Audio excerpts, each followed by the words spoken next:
Wisconsin volleyball's disastrous loss to Penn State is nothing but a distant memory now. Neither the cold nor the snow could cool off the Packers' red-hot offense this evening. With the Schumacher siblings leading the team in scoring, you might expect a little sibling rivalry. After last week's blowout win against Iowa in Madison, you might expect this one to be a little bit closer. Today's Packers-Patriots game lived up to all the hype. The win today gives the Badgers a 9-1 record in conference, itching closer to their first regular season Big Ten title since 2008. They'll continue on that quest Tuesday when they play Nebraska in Lincoln. Reporting from the Kohl Center, Eric Jacobson, News 3 Sports.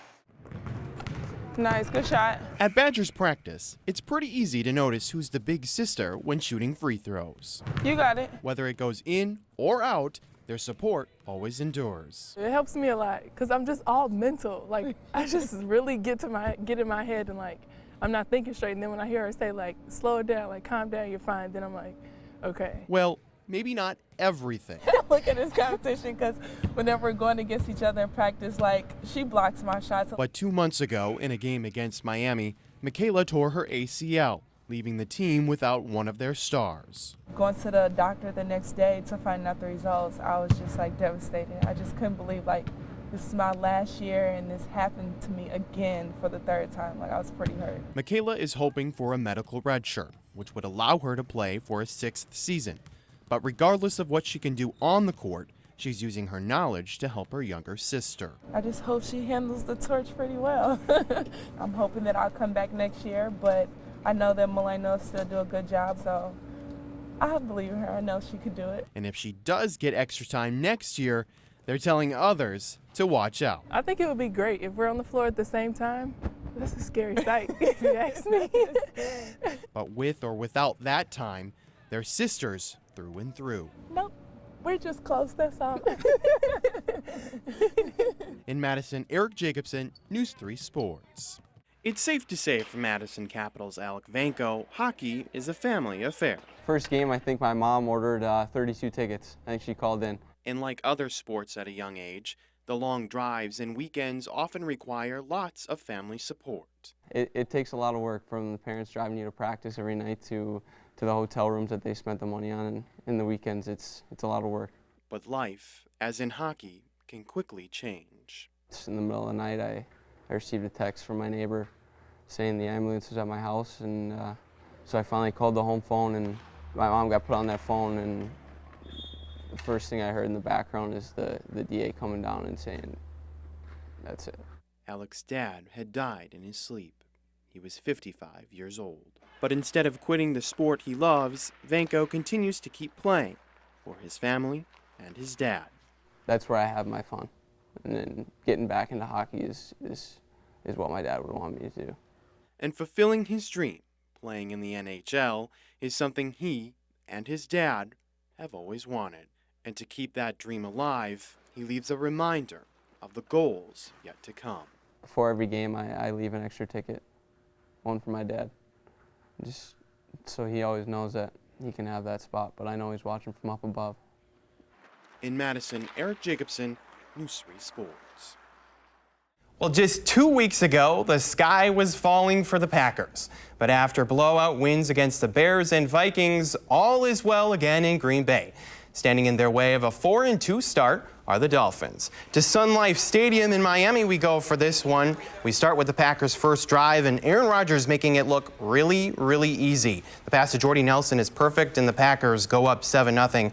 The Dolphins hang around in this one, however. Fourth quarter, Ryan Tannehill with the play fake and finding Mike Wallace in the end zone for the touchdown.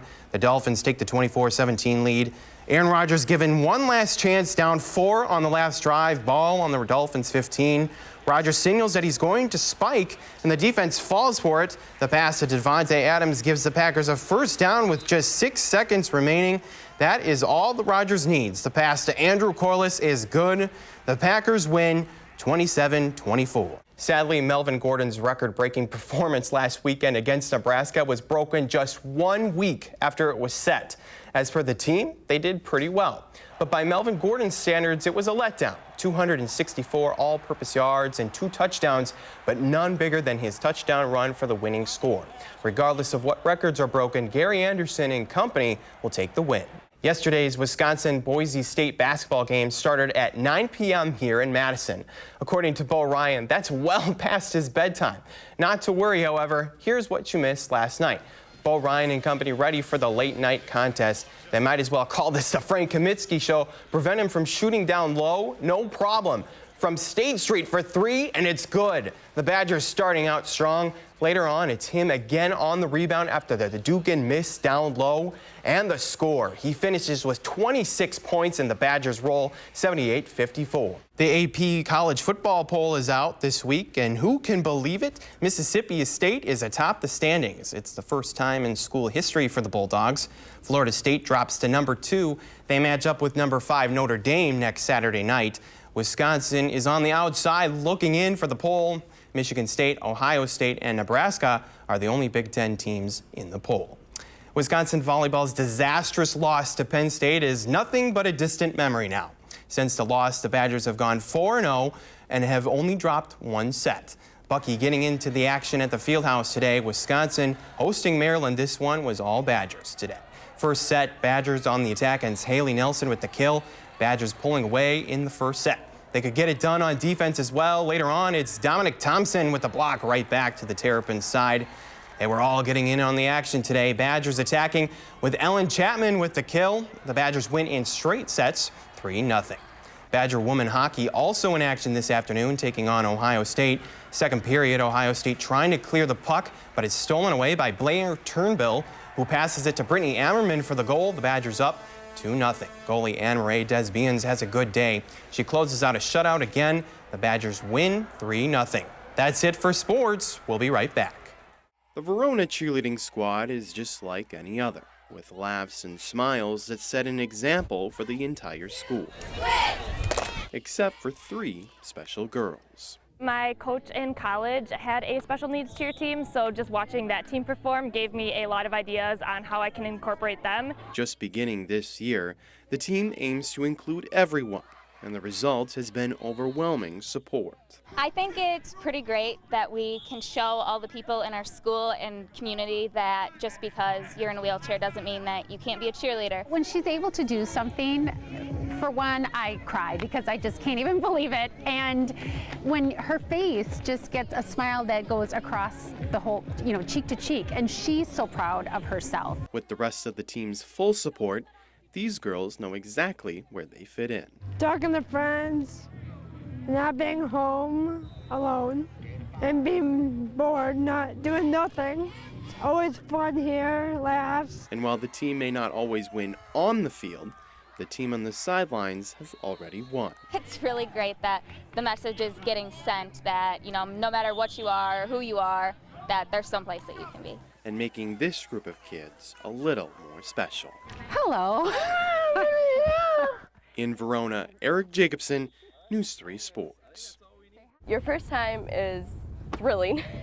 Really scary, but thrilling. You might say it's a little crazy, but the folks at the Rock Aqua Jays jet skiing team are flying sky high.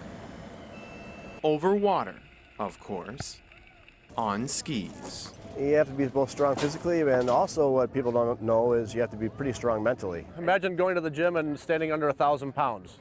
That's the equivalent of it. With ages ranging from 3 to 50, there's a role for everyone and anyone. Well, our veteran skiers definitely add a lot to the team. A lot of knowledge. Most of them have been around for decades. The younger skiers, a lot of them, their parents ski. They're just kind of born into the club, and they get out there going behind the boat and no fear. But with the national competition a few days away, there's plenty for members to balance, and not just on the water. A lot of these kids learn life lessons that are going to be valuable to them their whole life. They may not understand it right now, but it's interesting. I've gotten quite a few different letters over the years saying, thanks for pushing me, thanks for making me chase my dreams, those kind of things. But with a little practice, everyone can stand tall. In Janesville, Eric Jacobson, News 3 Sports.